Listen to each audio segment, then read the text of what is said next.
بسم اللہ الرحمن الرحیم۔ السلام علیکم۔ آج کی بات، جیتے وہ نہیں جو کبھی ناکام نہ ہوئے ہوں، جیتے وہ ہیں جو کبھی کوشش کرنا نہیں چھوڑتے۔ چاند کی طرف پرواز کرو، اگر تم چاند تک نہ پہنچ سکے تو ستاروں کو تو ضرور چھو لو گے۔ آج انشاءاللہ سورۃ آل عمران کی آیت نمبر 35 سے سٹارٹ کریں گے۔ اعوذ باللہ من الشیطان الرجیم، بسم اللہ الرحمن الرحیم۔ وہ اس وقت سن رہا تھا جب عمران کی عورت کہہ رہی تھی کہ میرے پروردگار، میں اس بچے کو جو میرے پیٹ میں ہے تیری نظر کرتی ہوں، وہ تیرے ہی کام کے لیے وقف ہوگا، میری اس پیشکش کو قبول فرما، تو سننے اور جاننے والا ہے۔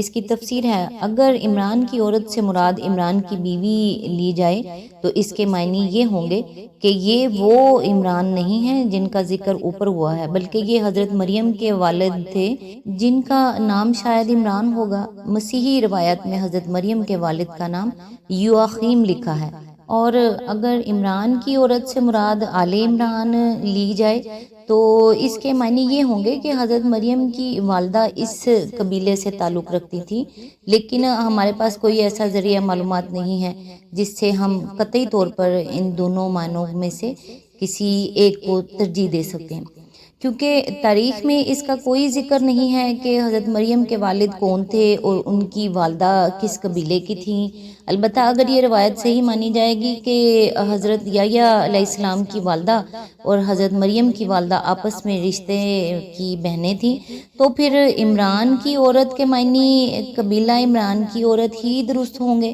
کیونکہ انجیل لوکا میں ہم کو یہ تصریح ملتی ہے کہ حضرت یحییٰ کی والدہ حضرت ہارون علیہ السلام کی اولاد سے تھیں، یعنی تو اپنے بندوں کی دعائیں سنتا ہے اور ان کی نیتوں کے حال سے واقف ہے۔ آیت نمبر 36۔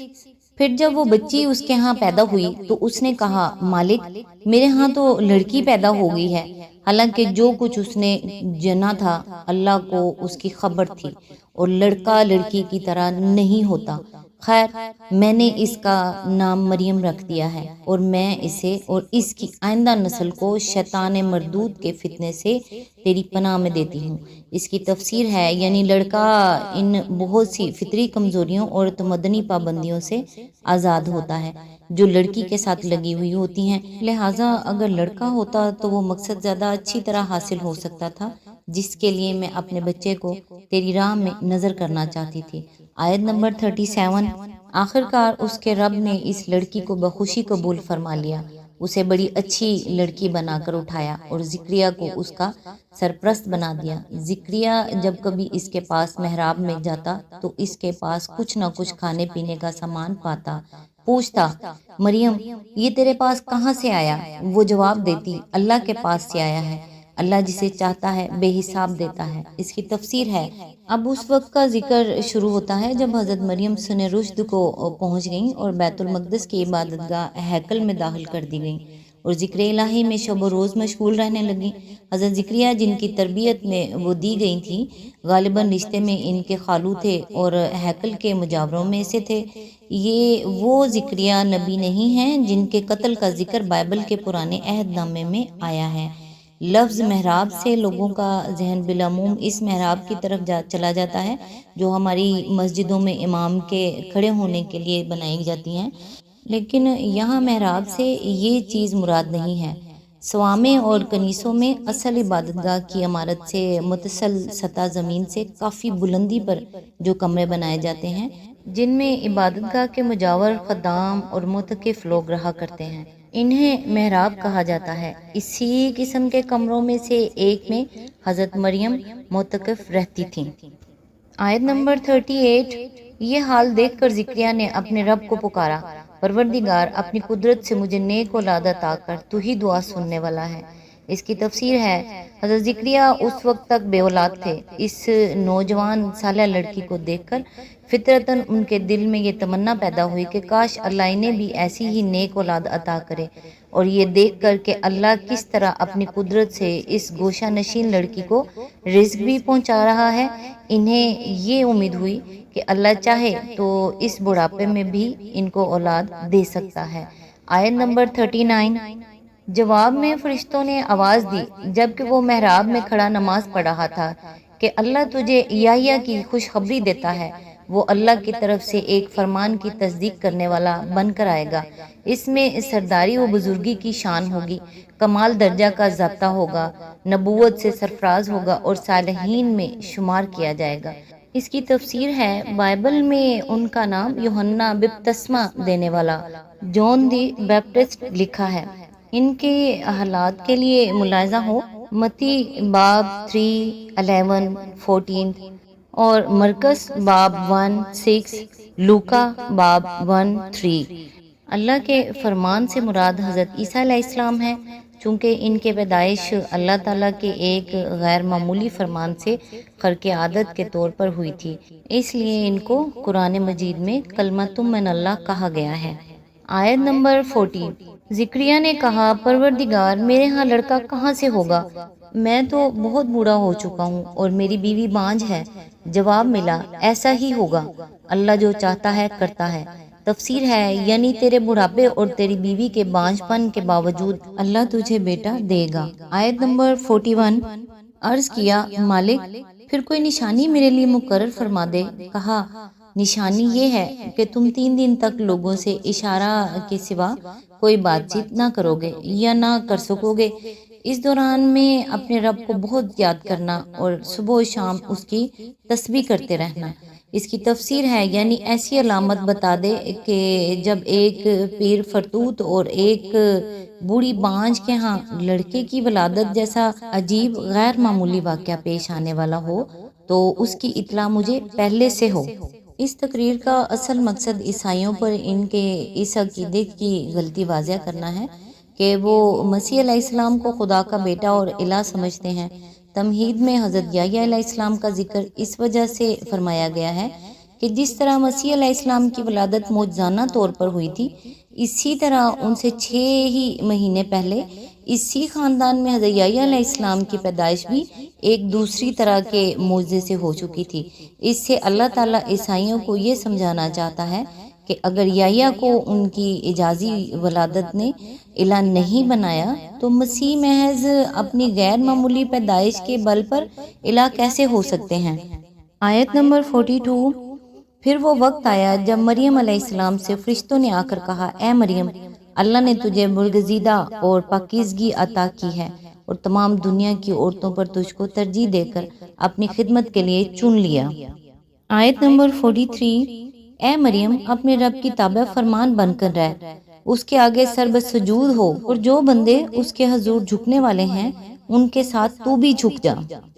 آیت نمبر 44۔ اے محمد صلی اللہ علیہ وآلہ وسلم، یہ غیب کی خبریں ہیں جو ہم تم کو وحی کے ذریعے سے بتا رہے ہیں، ورنہ تم اس وقت وہاں موجود نہ تھے جب ہیکل کے خادم یہ فیصلہ کرنے کے لیے کہ مریم کا سرپرست کون ہو اپنے اپنے قلم پھینک رہے تھے، اور نہ تم اس وقت حاضر تھے جب ان کے درمیان جھگڑا برپا تھا، یعنی قرآن اندازی کر رہے تھے۔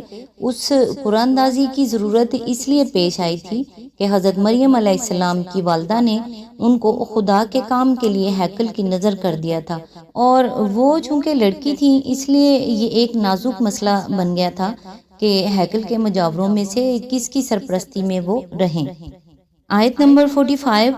اور جب فرشتوں نے کہا، اے مریم، اللہ تجھے اپنے ایک فرمان کی خوشخبری دیتا ہے، اس کا نام مسیح عیسیٰ ابن مریم ہوگا، دنیا اور آخرت میں معزز ہوگا، اللہ کے مقرب بندوں میں شمار کیا جائے گا۔ آیت نمبر 46۔ لوگوں سے گہوارے میں بھی کلام کرے گا اور بڑی عمر کو پہنچ کر بھی، اور وہ ایک مرد صالح ہوگا۔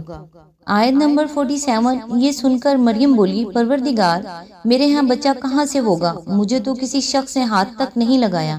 جواب ملا، ایسا ہی ہوگا، اللہ جو چاہتا ہے پیدا کرتا ہے، وہ جب کسی کام کے لیے کرنے کا فیصلہ فرماتا ہے تو بس کہتا ہے کہ ہو جا اور وہ ہو جاتا ہے۔ اس کی تفسیر ہے، یعنی باوجود اس کے کہ کسی مرد نے تجھے ہاتھ نہیں لگایا تیرے ہاں بچہ پیدا ہوگا۔ یہی لفظ کذالک، ایسا ہی ہوگا، حضرت زکریا کے جواب میں بھی کہا گیا تھا کا جو مفہوم وہاں ہے وہی یہاں بھی ہونا چاہیے، نیز بعد کا فقرہ بلکہ پچھلا اور اگلا سارا بیان اسی معنی کی تائید کرتا ہے کہ حضرت مریم کو صنفی مواصلت کے بغیر بچہ پیدا ہونے کی بشارت دی گئی تھی، اور فی الواقعہ اسی صورت سے حضرت عیسیٰ علیہ السلام کی پیدائش ہوئی، ورنہ اگر بات یہی تھی کہ حضرت مریم کے ہاں اسی معروف فطری طریقے سے بچہ پیدا ہونے والا تھا جس طرح دنیا میں عورتوں کے ہاں ہوا کرتا ہے، اور اگر حضرت عیسیٰ علیہ السلام کی پیدائش فی الواقعہ اسی طرح ہوئی ہوتی تو یہ سارا بیان قطعی محمل ٹھہرتا ہے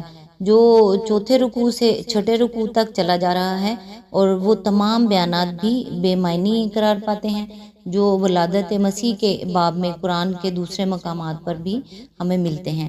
عیسائیوں نے حضرت عیسیٰ علیہ السلام کو الہ اور ابن اللہ اسی وجہ سے سمجھا تھا کہ ان کی پیدائش غیر فطری طور پر بغیر باپ کے ہوئی تھی، اور یہودیوں نے حضرت مریم پر الزام بھی اسی وجہ سے لگایا کہ سب کے سامنے یہ واقعہ پیش آیا تھا کہ ایک لڑکی غیر شادی شدہ تھی اور اس کے ہاں بچہ پیدا ہوا۔ اگر یہ سرے سے واقعہ ہی نہ تھا تب ان دونوں گروہوں کے خیالات کی تردید میں بس اتنا کہہ دینا بالکل کافی تھا کہ تم لوگ غلط کہتے ہو، وہ لڑکی شادی شدہ تھی، فلاں شخص اس کا شوہر تھا اور اسی کے نطفے سے عیسیٰ علیہ السلام پیدا ہوئے تھے۔ یہ مختصر سی دو ٹوک بات کہنے کے بجائے آخر اتنی لمبی تمہید اٹھانے اور پیج در پیج باتیں کرنے اور صاف صاف مسیح بن فلاں کہنے کے بجائے مسیح بن مریم کہنے کی آخر کیا ضرورت تھی، جس سے بات سلجھنے کی بجائے اور الجھ جائے۔ بس جو لوگ قرآن کو کلام اللہ مانتے ہیں اور پھر مسیح کے متعلق یہ بھی ثابت کرنے کی کوشش کرتے ہیں کہ ان کی ولادت حسب معمول باپ اور ماں کے اتصال سے ہوئی تھی، وہ دراصل ثابت یہ کرتے ہیں کہ اللہ تعالیٰ اظہار ما فی الضمیر اور بیان مدعا کی اتنی قدرت بھی نہیں رکھتا جتنی خود یہ حضرات رکھتے ہیں، معاذ اللہ۔ آیت نمبر 48، فرشتوں نے پھر سلسلہ کلام میں کہا اور اللہ اسے کتاب اور حکمت کی تعلیم دے گا، تورات اور انجیل کا علم سکھائے گا۔ آیت نمبر 49، اور بنی اسرائیل کی طرف اپنا رسول مقرر کرے گا، اور جب وہ بحیثیت رسول بنی اسرائیل کے پاس آیا تو اس نے کہا میں تمہارے رب کی طرف سے تمہارے پاس نشانی لے کر آیا ہوں، میں تمہارے سامنے مٹی سے پرندے کی صورت کا ایک مجسمہ بناتا ہوں اور اس میں پھونک مارتا ہوں، وہ اللہ کے حکم سے پرندہ بن جاتا ہے، میں اللہ کے حکم سے مادرزاد اندھے اور کوڑی کو اچھا کرتا ہوں اور مردے کو زندہ کرتا ہوں، میں تمہیں بتاتا ہوں کہ تم کیا کھاتے ہو اور کیا اپنے گھروں میں ذخیرہ کر کے رکھتے ہو، اس میں تمہارے لیے کافی نشانی ہے اگر تم ایمان لانے والے ہو۔ اس کی تفسیر ہے یعنی یہ علامت تم کو اس امر کا اطمینان دلانے کے لیے کافی ہے کہ میں اس خدا کا بھیجا ہوا ہوں جو کائنات کا خالق اور حاکم ذی اقتدار ہے، بشرطے کہ تم حق کو ماننے کے لیے تیار ہو، ہٹ درم نہ ہو۔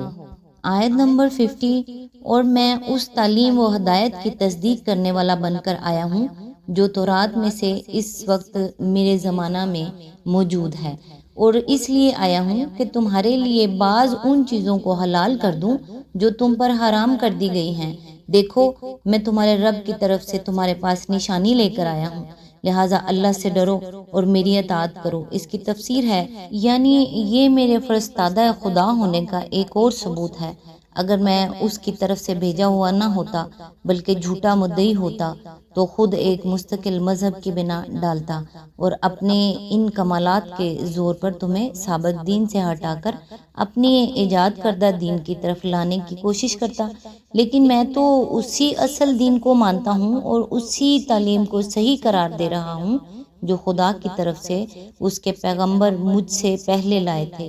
یہ بات کہ مسیح وہی دین لے کر آئے تھے جو موسیٰ علیہ السلام اور دوسرے انبیاء نے پیش کیا تھا، رائج الوقت اناجیل میں بھی واضح طور پر ہمیں ملتی ہے۔